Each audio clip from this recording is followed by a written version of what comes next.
Hey everyone! Welcome back to Story Hive. Don't forget to hit that subscribe button and ring the bell so you never miss an update.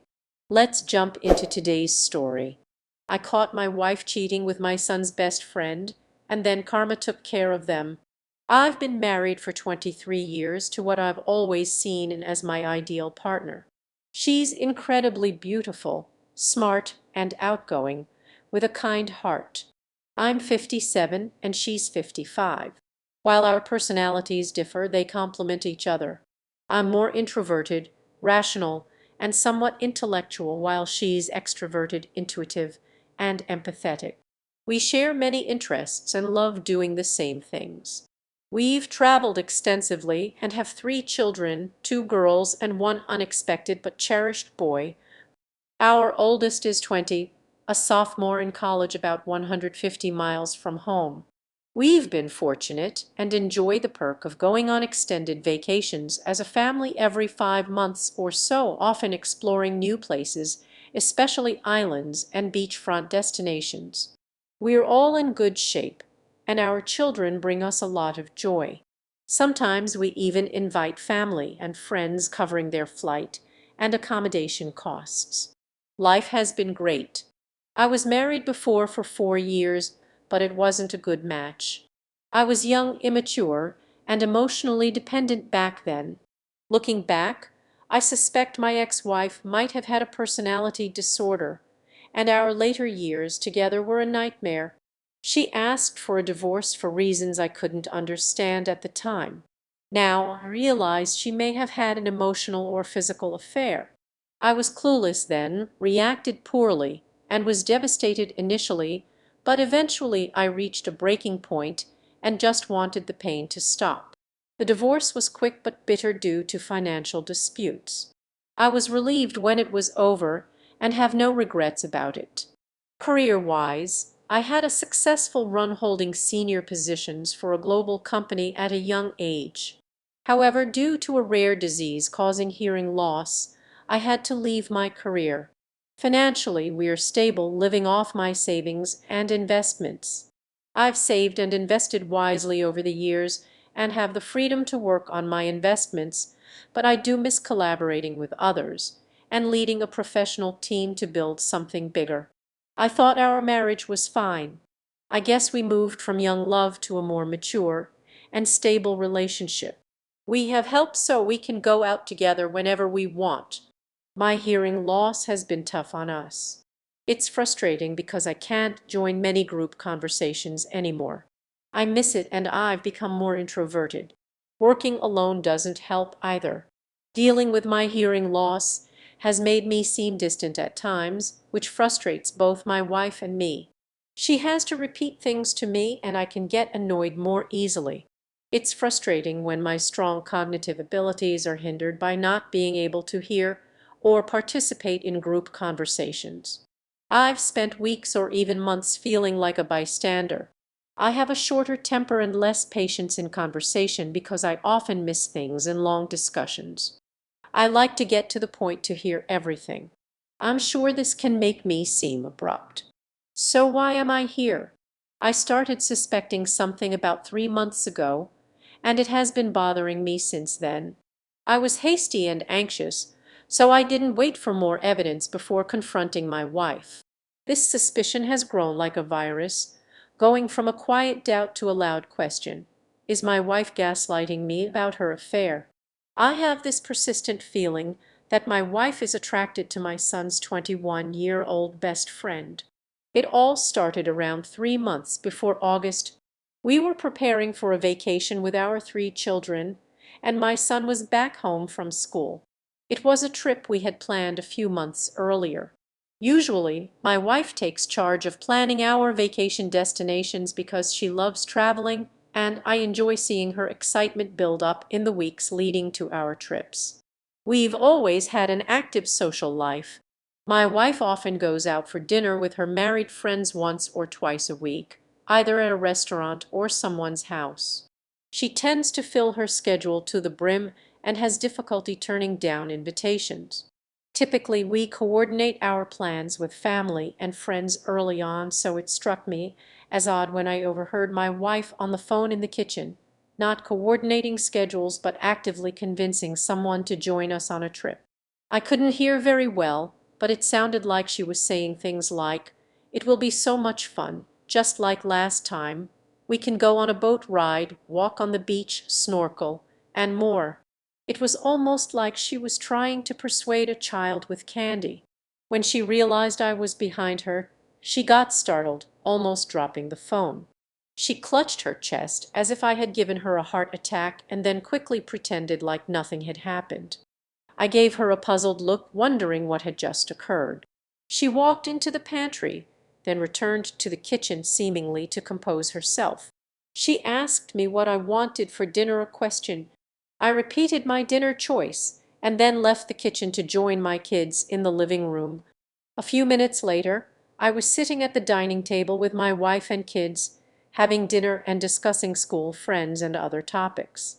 That's when my wife mentioned that my son's friend, let's call him Jason, had texted her expressing interest in joining us on our vacation.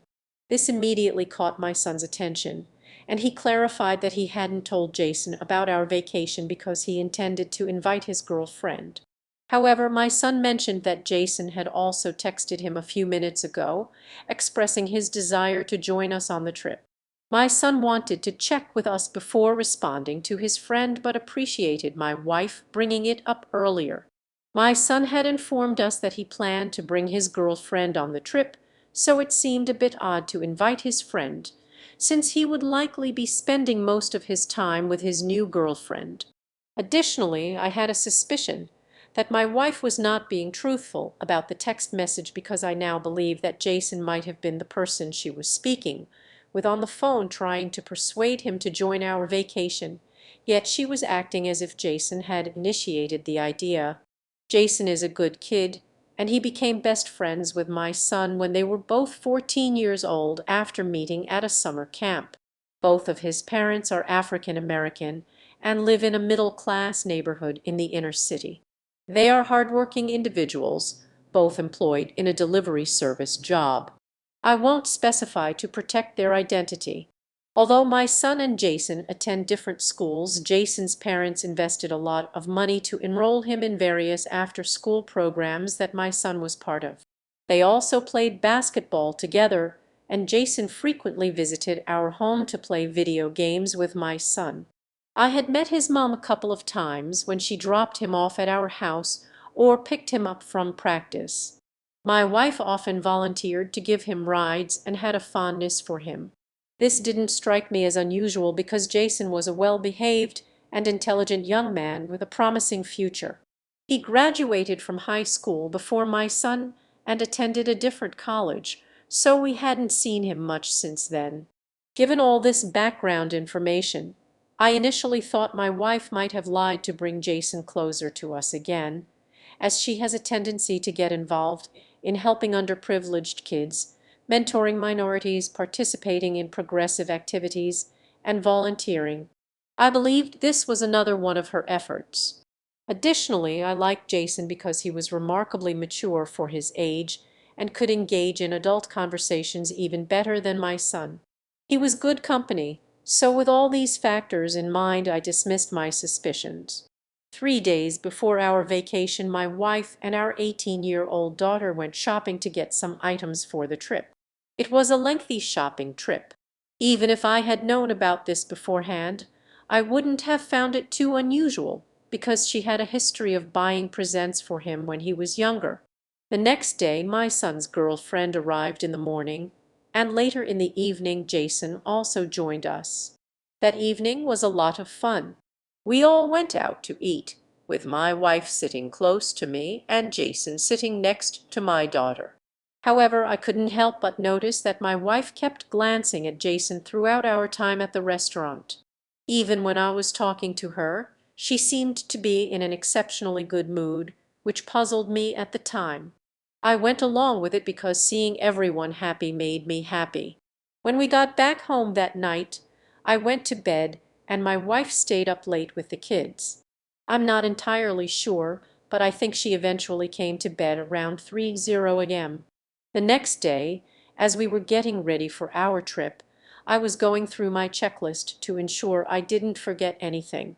I realized that my credit card was missing after we had packed our bags for the trip. I searched everywhere but couldn't find it. While I was looking through my wife's luggage because she had used it last, I noticed she had bought one of those revealing open-back, crotchless bikinis. I found it inappropriate, especially for a mother her age. However, I thought she had bought it as a surprise for me during the trip. The following day, we all took a 4-hour drive. Jason rode in the car with my son and his girlfriend, while my wife and I traveled together with our daughter.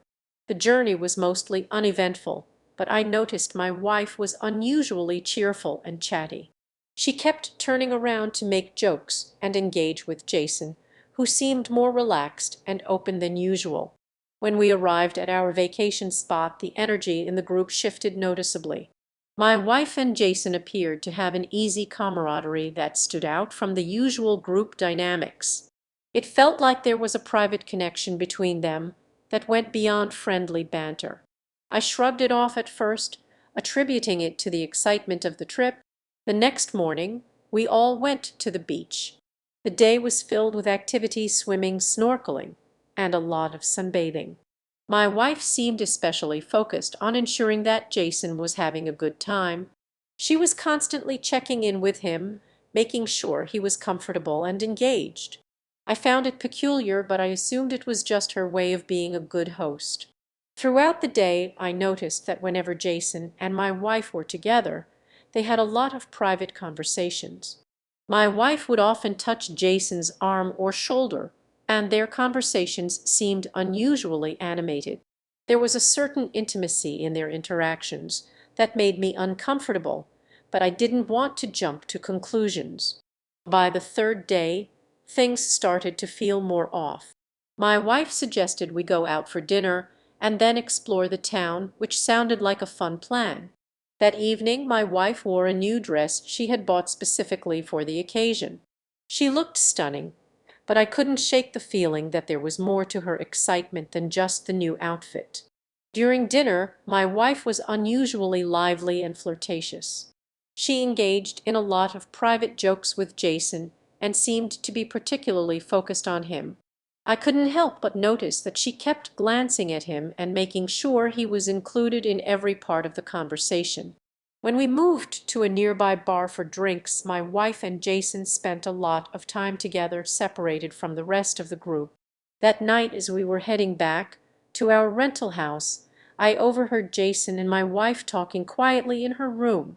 The conversation sounded intimate, and their laughter carried through the thin walls. I tried to convince myself it was nothing, but I couldn't ignore the growing sense of unease. The next morning, things took a strange turn. My wife and Jason went out early to run some errands, leaving the rest of us behind. When they returned, my wife seemed particularly upbeat, and Jason was more relaxed than usual. I noticed that the revealing bikini I had found in my wife's luggage was now missing, which struck me as odd. Later that day, I found myself alone with my wife's phone. I noticed several messages from Jason that she had deleted. The messages were friendly but had a tone that seemed more personal than I was comfortable with. When I confronted her, she dismissed my concerns and said I was being paranoid. Her reaction only made me more suspicious. As the days went by, my wife and Jason continued to act unusually close. Their interactions were marked by a level of familiarity and affection that was hard to ignore. It was clear to me that something was happening between them, but my wife continued to deny any wrongdoing. Eventually, I decided to take more drastic measures.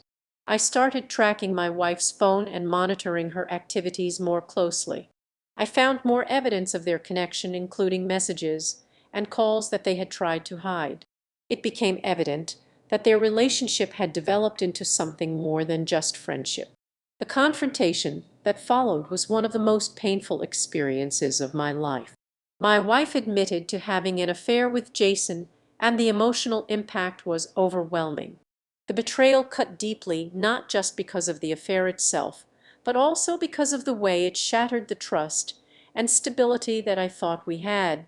Tragically, shortly after my wife's confession, Jason was involved in a serious car accident and passed away. His death added a layer of complexity to an already difficult situation. The loss was devastating, and it further compounded the pain of the betrayal. The whole experience left me grappling with grief and the fractured trust in my marriage. Thanks for tuning in to today's Reddit story. If you enjoyed it, please give this video a thumbs up and share it with your friends. And if you haven't already, make sure to hit that subscribe button and ring the bell so you never miss out on more amazing stories. See you next time.